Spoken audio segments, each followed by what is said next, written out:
Isabel Martin will now deliver the commencement address.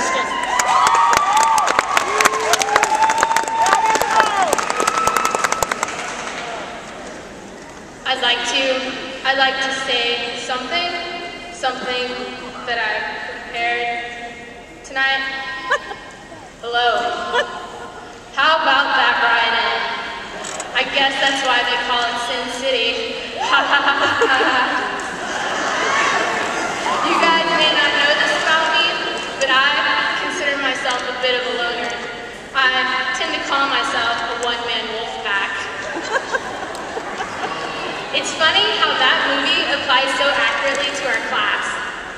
Also, I thought it might be a better opener than a Robert Frost poem whose interpretations could only be understood by the Mrs. Monzingos and Katie Paynes of our class.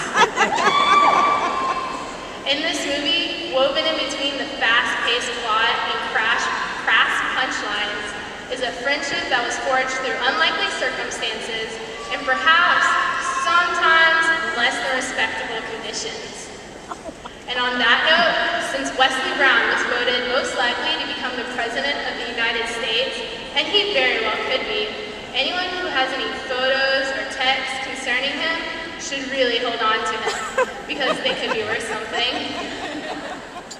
Right now, I'm sure that those of you who have been to similar functions like this are cringing at the thought of listening to me drone on about the values of friendship or the sense of camaraderie that we are assumed to share.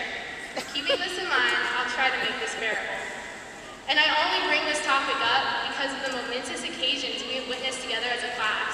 I mean, at the beginning of this year, Jersey Shore started its 3rd season, where they returned to their homeland and coined new terms that still baffle anyone over the age of 32. And as if that wasn't enough, we watched the awful but extremely quotable downward spiral of Charlie Sheen. Winning, anyone?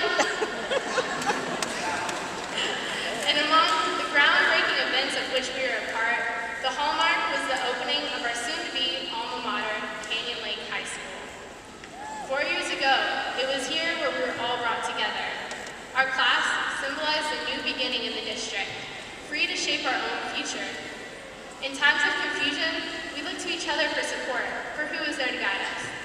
There weren't upperclassmen that stalked the halls, nor ridiculous freshman rituals that we were expected to follow.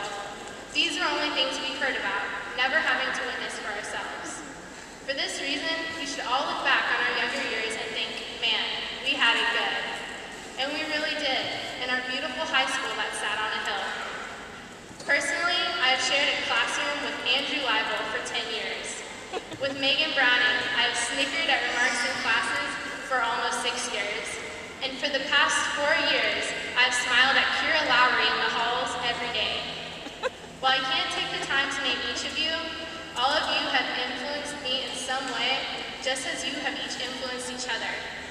Many of y'all are fortunate enough to look around this floor and spy at least one person who has been there for the majority of your school years, and who is now wearing the same polyester gown as you are. Up until now, this has been a blessing. Because of this, we have always had a backup ride home, a person to bum lunch money off of, or just someone to wave to in passing. This fall, that will change.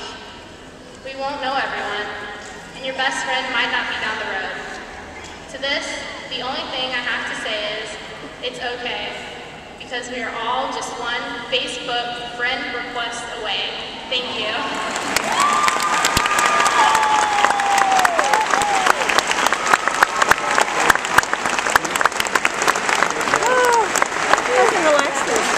Ladies and gentlemen, at this time, we would like to recognize the students who have achieved the honor of valedictorian and salutatorian for the Canyon Lake High School class of 2011. Students, please come forward when your names are called. I am proud to announce that the salutatorian for the Canyon Lake High School class of 2011 is Alicia Warnicki.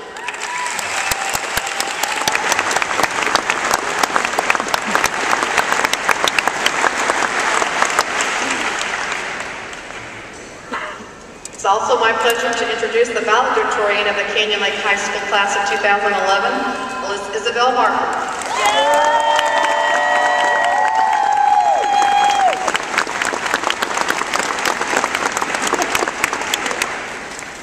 The remaining top 10 students